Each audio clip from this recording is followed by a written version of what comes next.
Through the mass media, we learn about and make sense of large-scale human suffering in distant countries. Whether we like it or not, this statement from Engelhardt and Jantz is inherently true. For any individual living in the modern Western world, our view of suffering and conflict is tinted by the lens of the media. However, the consumption of this has drastically changed in recent times, possibly altering the emotional impact that we experience when viewing a graphic image compared to times gone by. Throughout the next 5 minutes, I'm going to explore the representation of distant disaster in contemporary media, using Johannes von Engelhardt and Gero and Jantz's research on distant suffering and Jessica Carniel's study as a platform for discussion. Hello, I'm Nick Hay, and before I delve into the topic, the question I'm striving to answer is, does viewing a sensitive or graphic image in your newsfeed still have the desired emotional effect on the viewer? Moreover, does the clutter of social media discredit newsfeed imagery completely, desensitizing the user and trivializing disaster and suffering? To answer this, for my media example, I wanted to look at the way social media has seemingly normalized graphical content, purveying serious societal issues such as war, famine, and poverty in a desensitized light. The world of social media is proliferated with content, continuously being algorithmically served to harness a consumer's attention. News articles, status updates, videos, memes, the list goes on. However, this overpopulation of content means that individuals are continuously sifting through thousands and thousands of pieces of different content pieces each day. Such is the extreme scrolling pace that even those media specialists selling ad spots on social platforms define an ad as being viewable if 50% of it is visible for less than 1 second. That comes from the International Advertising Bureau. Let that sink in for 1 minute. People are paying premium amounts for less than half their ad to be shown in an overcrowded space. What does this have to do with the notion of distant suffering, you ask? Well, take a look at the image that has been sitting on your screen posted by the New York Times of a 7-year-old girl who died of the war in Yemen, one that I found whilst I was merely scrolling my Facebook feed. Though the article says that the image drew an impassioned response from readers, statements like this have given birth to the notion of slacktivism, a term used to describe the disconnect between awareness and action through social media.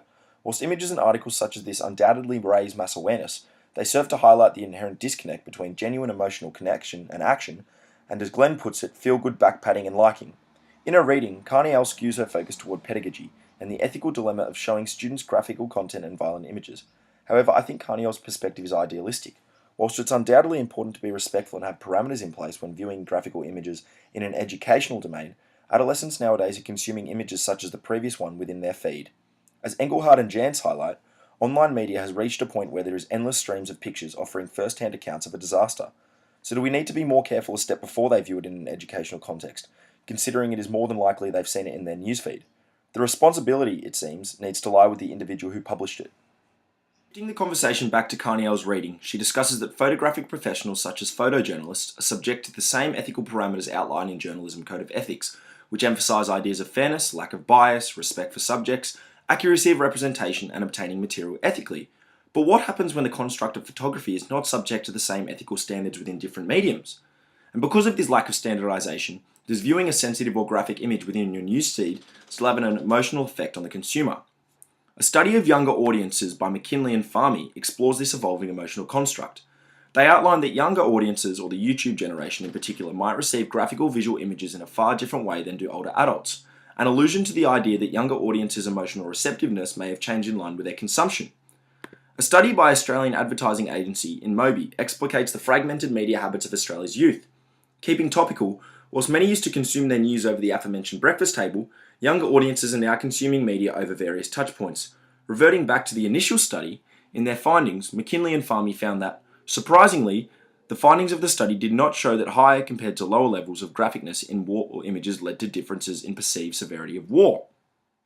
Though there seems to be evidence to suggest a decline in emotional receptiveness and thus desensitization, particularly with younger audiences, there are many scholars within media who believe that this perception is an urban myth.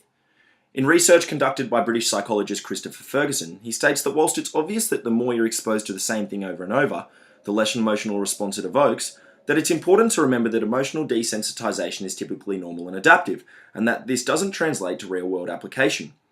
This notion is echoed by Hoyger in her research of compassion fatigue, who states that we shouldn't believe that the audience mainly turns away in cynicism and fatigue in their exposure to expulsions, massacres, genocide, and terrorist and bomb attacks, with her reliance that audiences consume and digest this suffering in different ways, depending on their context. In her concluding statement, she states that further research needs to be conducted to understand changes from both a media and audience perspective. While this is undoubtedly true, I wonder if her perspective may have changed in the context of the dramatic digital shift. Thank you.